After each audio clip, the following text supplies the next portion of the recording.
ലോകകപ്പിൽ നിലവിലെ ചാമ്പ്യന്മാരാണ് India. 2024 west ഇൻഡീസിൽ വെച്ച് നടന്ന അവസാന ലോകകപ്പിൽ ദക്ഷിണാഫ്രിക്കയെ കലാശ പോരാട്ടത്തിൽ വീഴ്ത്തിയാണ് ഇന്ത്യ കിരീടത്തിൽ മുത്തമിട്ടത്. 2026 അടുത്ത T20 ലോകകപ്പ്. ഇന്ത്യയിലും ശ്രീലങ്കയിലുമായി നടക്കാനിരിക്കുന്ന ടൂർണമെന്റിൽ കിരീടം നിലനിർത്താൻ ഉറപ്പിച്ചായിരിക്കും ഇന്ത്യ ഇറങ്ങുക. കഴിഞ്ഞ T20 ലോകകപ്പിൽ കളിച്ച സ്ക്വാഡിൽ വമ്പൻ മാറ്റങ്ങളുമായിട്ടാണ്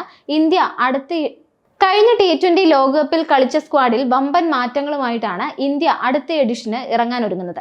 T20 ലോകകപ്പിൽ ഇന്ത്യ വിജയിച്ചതിന് പിന്നാലെ തന്നെ രോഹിത് ശർമ്മ, വിരാട് കോഹ്ലി, രവീന്ദ്ര ജഡേജ എന്നിവർ അന്താരാഷ്ട്ര T20യിൽ നിന്ന് വിരമിച്ചിരുന്നു. ഇവർക്ക് പുറമെ കഴിഞ്ഞ തവണ കളിച്ച മറ്റ് ചില താരങ്ങളും അടുത്ത T20 ലോകകപ്പിൽ ടീമിൽ കാണില്ല. ഇന്ത്യയുടെ T20 ലോകകപ്പിനായുള്ള മുന്നൊരുക്കങ്ങൾ ഓഗസ്റ്റിൽ ബംഗ്ലാദേശിനെതിരെ നടക്കാനിരിക്കുന്ന പരമ്പരയോടെ ആരംഭിക്കുകയാണ്. ഈ സാഹചര്യത്തിൽ അടുത്ത T20 ലോകകപ്പിനുള്ള ഇന്ത്യയുടെ സാധ്യതാ സ്ക്വാഡ് എങ്ങനെയായിരിക്കും എന്ന് നോക്കാം. മലയാളി താരം സഞ്ജു സാംസൺ ടീമിൽ ഉണ്ടാകാനാണ് സാധ്യത. കഴിഞ്ഞ വർഷം അന്താരാഷ്ട്ര T20 മത്സരങ്ങളിൽ ഇന്ത്യക്കായി മികച്ച പ്രകടനം കാഴ്ചവെച്ച സഞ്ജു ഓപ്പണിംഗ് സ്ഥാനത്ത് കളിക്കാൻ സാധ്യത കൂടുതലാണ്. സഞ്ജുവിന് പുറമെ അഭിഷേക് ശർമ്മ, യശസ്വി ജയ്സാൾ, ഹർദിക് പാണ്ഡ്യ, തിലക് വർമ്മ, കുൽദീപ് യാദവ്, ജസ്പ്രീത് ബുംറ എന്നിവർക്ക് ടീമിൽ സ്ഥാനമുറപ്പാണ്. IPL-ൽ ഇക്കുറി കിടിലൻ പ്രകടനം കാഴ്ചവെക്കുന്ന KL രാഹുൽ, ശ്രേയസ് അയ്യർ എന്നിവരും T20 ലോകകപ്പിനുള്ള ഇന്ത്യൻ സ്ക്വാഡിലേക്ക് പരിഗണിക്കപ്പെട്ടേക്കും. ഇതിൽ KL രാഹുൽ രണ്ടാം വിക്കറ്റ് കീപ്പറായി ടീമിലെത്താനുള്ള സാധ്യത ശക്തമാണ്.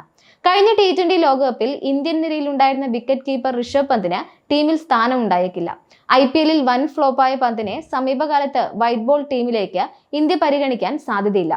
സ്പിൻ നിരയിൽ വരുൺ ചക്രവർത്തിക്ക് കോളടിച്ചേക്കും. T20-ൽ സമീപകാലത്ത് ഇന്ത്യക്കായി കിടിലൻ പ്രകടനം കാഴ്ചവെച്ച താരമാണ് വരുൺ. സ്പിൻ ബൗളിംഗ് ഓൾറൗണ്ടറായി അക്സർ പട്ടേലും ടീമിൽ ഉണ്ടാകുമെന്നാണ് സൂചനകൾ. പേസ് നിരയിൽ ജസ്പ്രീത് ബുംറയ്ക്ക് കൂട്ടായി അർഷ്ദീപ് സിംഗും ഹർഷിത് റാണയും ഇടം പിടിച്ചേക്കും. പരിശീലകൻ ഗൗതം ഗംഭീറിന്റെ ഫേവറേറ്റ് ആയത് ടീം സെലക്ഷനിൽ ഹർഷിദിന് ഗുണമാകും.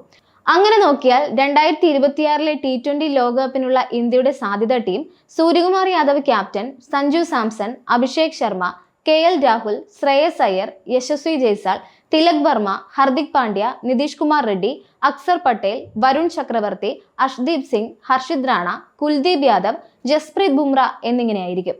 T20 ലോകകപ്പിന് മുമ്പ് ഏതാനും T20 പരമ്പരകൾ ഇന്ത്യ കളിക്കുന്നുണ്ട്. അതിൽ ആദ്യത്തേതാണ് ബംഗ്ലാദേശിനെതിരായ പരമ്പര. ഇതിനുശേഷം ദക്ഷിണാഫ്രിക്ക, ഓസ്ട്രേലിയ എന്നിവർക്കെതിരെയും ഇന്ത്യക്ക് പരമ്പരകളുണ്ട്. T20 ലോകകപ്പിന് തൊട്ടു മുൻപായി ന്യൂസിലൻഡിനെതിരെയും ഇന്ത്യ കളിക്കും. അതോടൊപ്പം ഇന്ത്യൻ ക്രിക്കറ്റിൽ പ്രമുഖ താരങ്ങളെല്ലാം അണിനിരക്കുന്ന ഏക ഫോർമാറ്റായി ഏകദിന ക്രിക്കറ്റ് മാറുക കൂടിയാണ്.